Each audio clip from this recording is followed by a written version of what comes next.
This paper, Educational Architecture and Architectural Education through the Darul Funun to Iranianized Modern Universities, aims to trace the main architectural stylistic features in Iranian higher education buildings in the last 2 centuries. The transition from traditional structures such as maktabkhanes and madrasas to secular ones such as modern colleges and universities is shown to identify and categorize the prominent architectural styles in conjunction with main upheavals in architectural education in the past 2 centuries, and to project how the process of transformation from eclectic Irano-Islamic buildings of the 19th century to abstract concept-based ones of the late 20th century came about.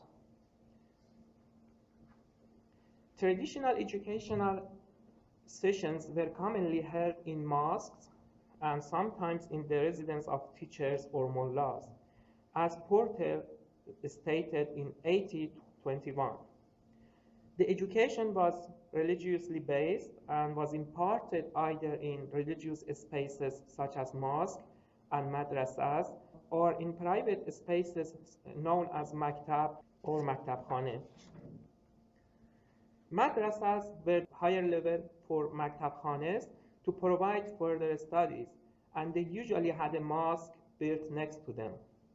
Besides Islamic teachings, madrasas covered a wide range of purposes when there were neither hospitals nor modern schools in Persia.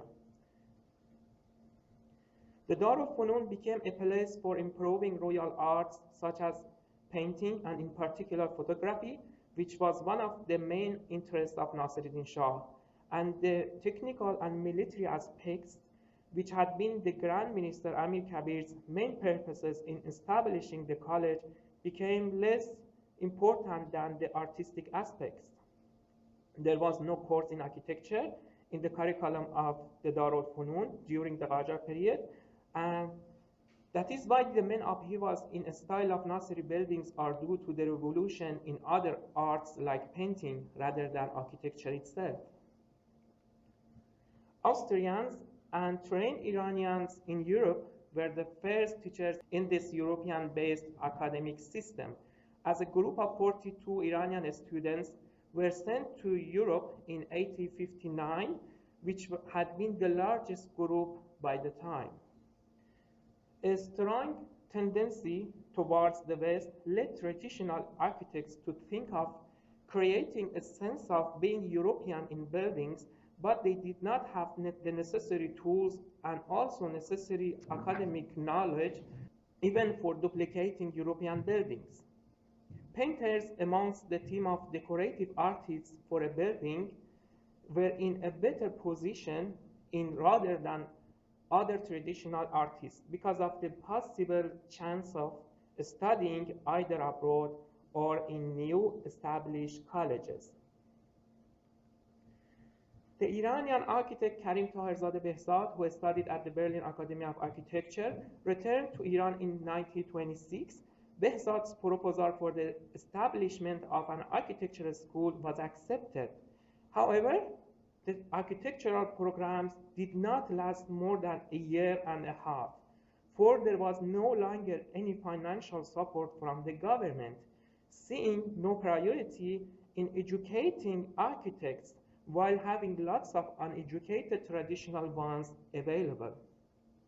Behzad and the French architect Ronald Dobrel later proposed a program for the establishment of architecture course, this time in the Fine Arts School, which was successful. The architecture classes were later transferred to the Higher Academy of Arts and finally to the Faculty of Fine Arts of the University of Tehran in 1940. The faculties of Literature and Humanities, Science and Law in the University of Tehran are examples of the use of European architecture by Mohsen Foroughi, the Beaux-Arts trained Iranian architect. The use of this type of strict classicism in Iran was most characteristic of government buildings in the 30s, of which all the architects were, of course, European trained. Here in the Faculty of Fine Arts, The influence of the Bauhaus style can be seen as well. While apprenticeship in the office of a practicing architect had been the most common way of becoming a professional architect in Europe and the United States, the École des Beaux-Arts, established in 1819, was a unique academic institution in Europe which had no parallel in the 19th century. Therefore, a number of foreign students were attracted to the school, and after returning to their home countries, created local variations of the Beaux-Arts curriculum. Compared with European countries, Iran fell far behind in modern education of architecture. The first architecture schools in Iran were established in the second quarter of the 20th century, long after those in the West. For example, Germany alone had 40 schools of architecture, as Blake reported in 1867. Beaux-Arts methods were abandoned by avant-garde architects with the advent of modernism in the early 20th century. However, in Iran, Beaux-Arts influence was mainly reflected in the educational architecture during the first half of the 20th century, when European trained architects were commissioned to design modern schools and university buildings across country. Amanat describes a shift in architectural education towards learning from Iranian architecture by site visits, initiated by Houshang Sehun in the mid-60s.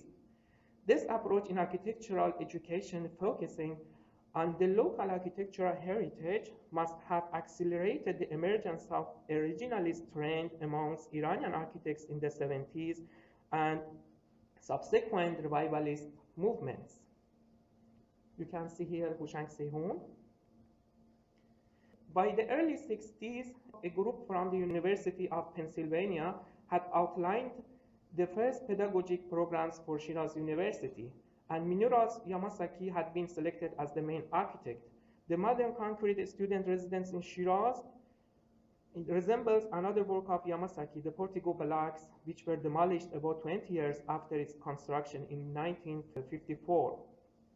This marked the symbolic failure and the end of modern architecture, according to Charles James. By the mid-70s, international styles had lost their popularity in Iran as well.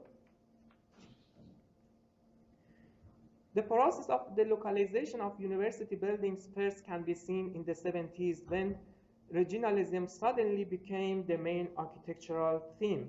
Nader Ardalan's regionalist work, built in 1972, the Center for Management Studies with Harvard University, now known as Imam Sadr University, was a turning point in Iranian architecture during the last century. It created an ensemble of new vernacular buildings meeting specific requirements of the brief and yet invoked Safavid architectural language in the geometrical patterns of the design. The courtyard and the pavilion in Persian gardens inspired him.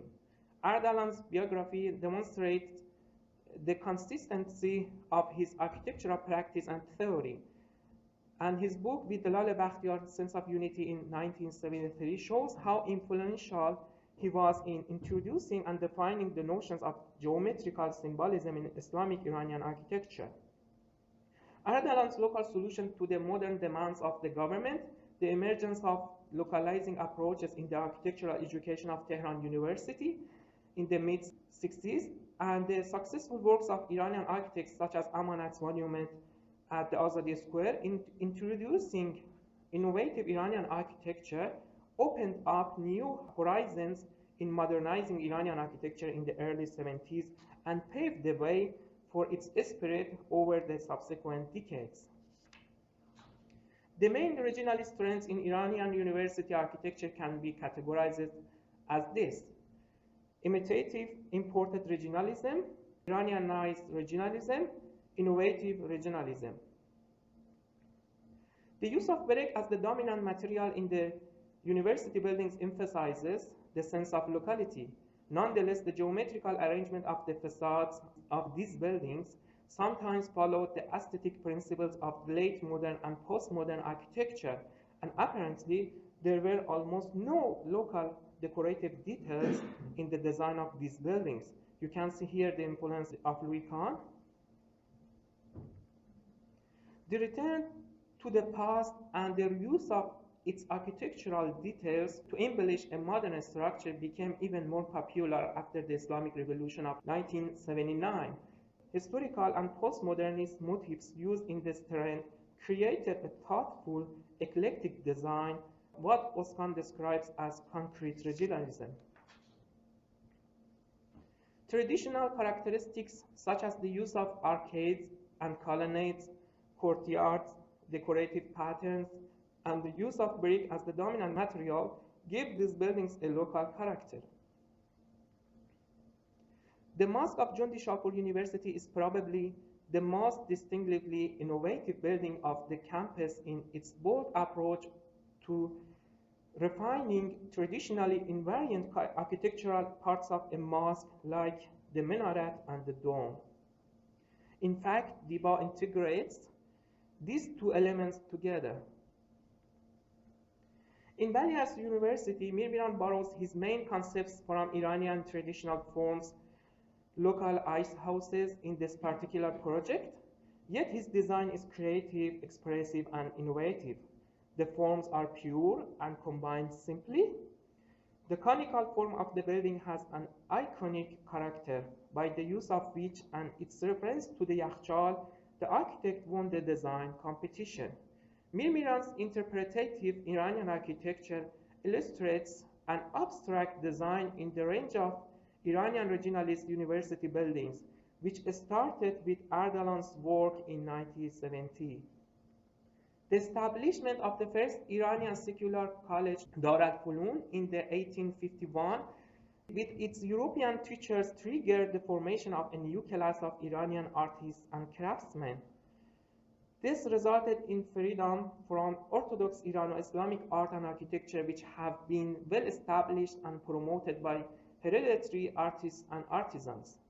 Unlike traditional Iranian educational architecture, in which a central courtyard provided an isolated place for contemplation, university campuses of the 20th century in Iran, such as that of the University of Tehran, were designed to fit in a grid. The idea of courtyard, however, was revived in the planning of some universities in the late 20th century, such as Imam Khomeini International University. The international style of modern architecture of the Iranian universities during the 60s was supplanted by an emerging trend of revivalism in the early 70s, which aimed to return to native architectural elements.